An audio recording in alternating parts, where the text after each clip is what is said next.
morning, Trae. I'm feeling good. I'm so honored to be on the show with you today. Thank you. Oh, absolutely. Well, I'm so glad we got connected. And shout Mhm. out to Geneva Burton, who was like, Yay. look, you got to know about this space. When Absolutely. she came several weeks ago, she was sharing that she was going to do an event there. And I know you guys just had an event last night. But before we get into that, tell us a bit about the Loving Room. Yes, thank you so much for the opportunity. So, Loving Room, also known as Loving Room Diaspora Books and Salon, is a Black woman, independently owned community bookstore, reading room, and a cultural salon.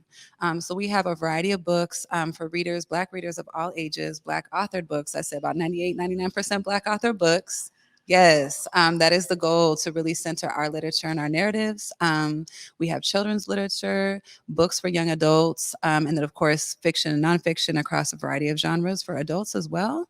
We have new titles that are available for sale, and definitely trying to feature a lot of like current Black authors. Then I also have what's considered the Reading Room Collection. So it's a permanent collection of books, and it's a lot of used and donated titles, some vintage, some new, but that's really available for people to either read on site at their leisure or to actually take home with them and then bring back whenever they feel it's time. So that is Loving Room in a nutshell.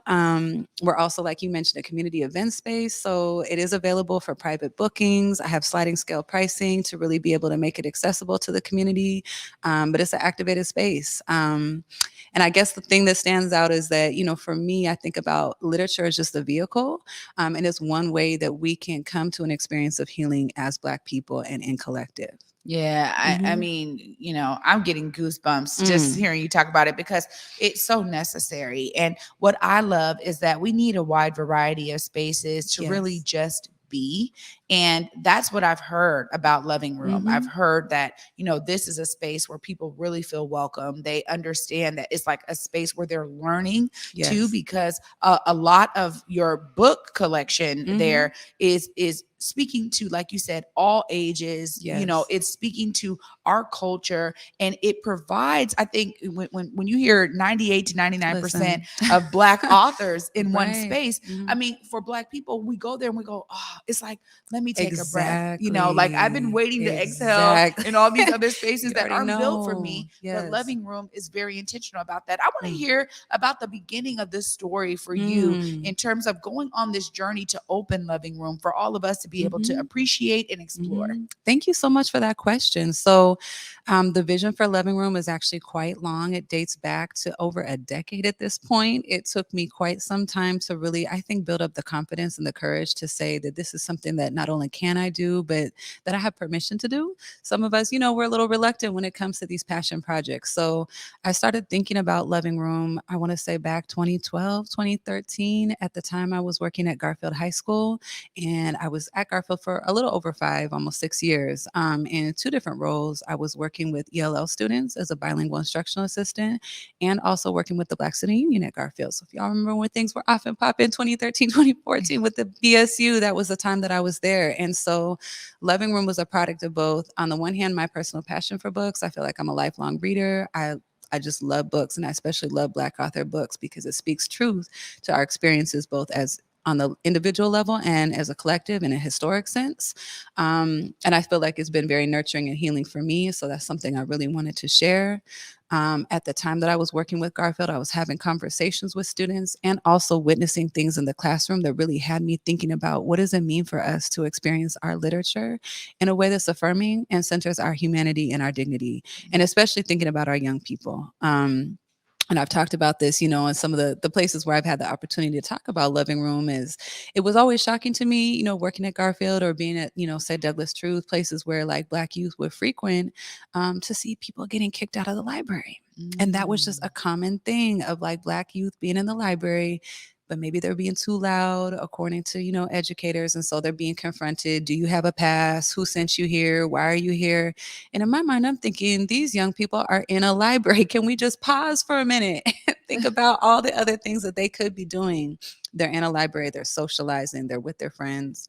So that was definitely part of the seeds of, excuse me, of Loving Room. And then, life shifts. I'm now actually a parent. I have two daughters. I have a 7-year-old and a 4-year-old. So, as a parent, I think it's been a really healing experience for me to be sharing Black books, Black author books with my daughters. It's amazing just the abundance of books that are being published right now by Black writers, and then just how many themes and topics are being unearthed to speak to, our intergenerational healing. There's so many messages of affirmation, positivity. So I think as a parent, that was another degree of just urgency towards bringing this to life. And then I'll say most recently, on the local level, we're looking at the ongoing onslaught of gentrification. We know that we're still being massively displaced in the Central District. And without getting into too much detail, there's some property that I have my eye on. I could tell you going back to like 2014, those little storefronts right next door to Langston. I remember meeting with Royal back in like 2014 and talking to her about this vision. And she was saying, yes, whatever you want to do, we'll support you. Fast forward to now, 2021, 2022, and now 2023, those storefronts are still vacant.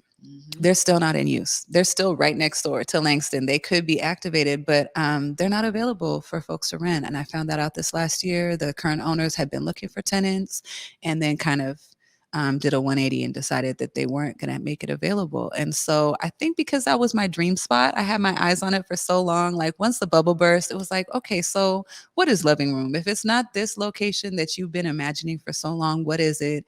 And then what do you need to do to make this happen? So really probably about a year ago, almost this month or February last year was when I really started moving things into place. And it's been an outpouring spiritually, emotionally, materially, financially. But I've also been met. As much as I've poured out, I've also received. Community has given back. I've had donations. I've had book donations. I've had like 96-year-old woman literally bring me boxes upon boxes of books, all Black authors, everything labeled and organized, that she wanted to see going to a home where she knew they would be stewarded and cared for. She had signed copies of vintage Maya Angelou, Alice Walker. Like, I can't even tell you. It's just a treasure trove. I've had a retired Black librarian donate Poland books off her personal shelf at home. It's just been incredible. So I think it was just, like I said, kind of trusting that this is the moment and then putting it out there. And I've just been astounded. It's been amazing. So I'm gonna is tell you yeah, thank that you. that right Mhm. there is, when you create a space like that where people Mhm. can pour into it in the Yes. ways that you just described, Mhm. it wouldn't be that if that space wasn't there. This is So true. kudos to you for Thank the you. vision and for pushing through. I'm so Mm. emotionally Oh my goodness. overwhelmed right now just Thank listening to the you. story Thank because you. our people Mm. are doing it again. When I think Right. about the brilliance that this wall Yes. represents, Yes. every Monday through Friday, I'm in Right. front of this wall and I'm always thinking Mm. about how we are carrying Yes. these amazing legacies forward, how we're staying resilient and persistent in the face of so much oppression, gentrification, Mm. disruption of our lives and our communities. Mm. And the proliferation of our culture where we Right. don't really always receive the benefits of that. Yes. But we know that Black culture drives culture throughout this Yes. country and the globe. Listen. And so I Mm. love hearing the intentionality of your vision Mm. and to also share that none of this comes super easy.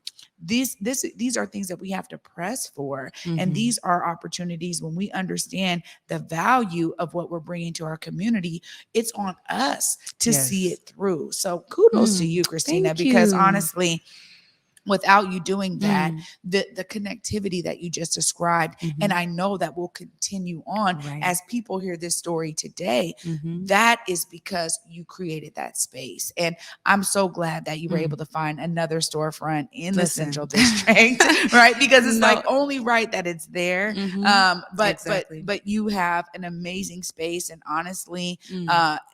I'm so grateful to know that you've opened it up for communities to host events there. Tell us Yes. a bit about that, because I know Yes. Geneva was doing Right. her series there, Black Love Mhm. Seat series. Mhm. You had an amazing event last night. Right. Tell us a bit about how the events have been like Yeah. also bringing energy into Loving Room. The events truly are the heartbeat and the energy of Living Room. I have to say that it's pretty quiet, daytime. I know people at work and at school, but when folks come into the space for an event, that's where you really feel that activation. So, yeah, like you mentioned, Geneva came in back in December and she talked about her program, which is a Black Love Seat series. This is a space for centering Black joy, Black connection, Black love, and through different mediums. So the first event, it was beautiful. Geneva was there. She had a friend. She had a couple people with her. It was like spoken word, like improvisation, live music, drumming, and then just an activated space where people could share experiences. And just the energy was so high. The vibes were very high. That at the time, that was probably the most people I'd had at the space at that point. It was completely full. It was like intergenerational space. That was beautiful. And I know she's going to continue to bring that series back. I think we're taking a pause in January, recalibrate for the new year. So you can find her on Where Is Neva? And of course, Loving Room Books is where you can find out more about the programs that we offer in partnership with groups like Neva's work. In addition to that, I partnered with Seattle Urban Book Expo. So I know you all know Jeffrey Cheatham. He brought an event, we called it Write In, Write On. And it was a writing activity, a guided facilitated writing activity. It was a 3-hour long program. Jeffrey had guided writing exercises. We also provided food. It was just a really mellow spot where you could come and delve into your work. So that was a beautiful event. We're hoping to do that quarterly. The next one, I don't have the exact date, but I think it's like the third Sunday in February. So you could keep an eye out for that as well. And then, yeah, most recently, I'll just go right into it because I actually have something for you from the event last night. I'm super excited to share. But we had Rue Map. And if you're not familiar with Rue Map, she is the founder and CEO of an organization called Outdoor Afro. Outdoor Afro is, I believe, over 10 years old at this point. But they have like over 30 chapters spread throughout the United States. And according to her, it's a place where Black people and nature meet.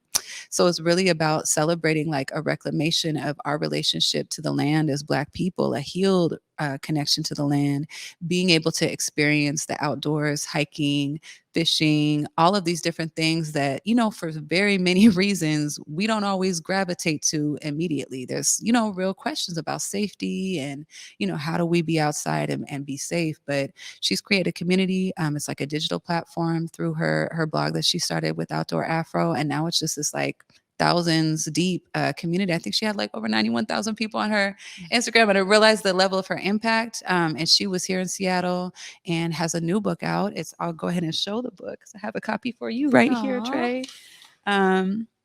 So y'all could take a look. So this is her book. It's called Nature Swagger: Stories and Visions of Black Joy in the Outdoors. It's an anthology, so it's a collection of testimonies and photographs from Black people all over the country and around the world, talking about their healed relationship with the land, with the outdoors. So she gave her author talk. We had local outdoor educator Kevin Debs. He was hosting the event, or hosting the author talk and the Q&A, and it was packed. It was beautiful. Wow. So this is just the beginning. This was our first author talk. We have some other things coming up. There's a professor at UW, Dr. Habiba Ibrahim. She teaches in the Department of English. She has a book out. So we're looking at bringing her in March. It's going to be a 2-part event. So a book club meeting and then an author talk with her as well. So wow. Just getting, the juices flowing and starting to plant seeds and hopefully seeing a lot more come to flourish in the space along these same lines with that same energy of Black healing. Yeah. Mm-hmm. Well, thank you so much for bringing me a gift. And I will say, Curtis, did you already show the photos? I'm sorry, I've been so enthralled. Oh, no, you're fine. We do have some photos of the space that people can kind of get a feel for. This is amazing because you have right there amazing kind of family feel when you walk in already, very warm and inviting. And then you also gave us a photo that showcases what it looks like when people are there. So, exactly. I mean, clearly there is a lot of great energy happening. Kristina, this is a spot for you to be sharing these amazing events. Always know that you can come here. We can check in, let me know what's going down for the month, for the quarter, whatever. Absolutely. Because I really, really appreciate the opening of Loving Loving Room and everything you are bringing to the Central District. One more time, look right there in the camera before I let you go. Let folks know how to connect with Loving Room. Absolutely. Thank you so much, Trae. It's been a gift and a pleasure to be on the show with you here today. You can find us on Instagram at Loving Room Books. You can also find us online at lovingroombooks.community.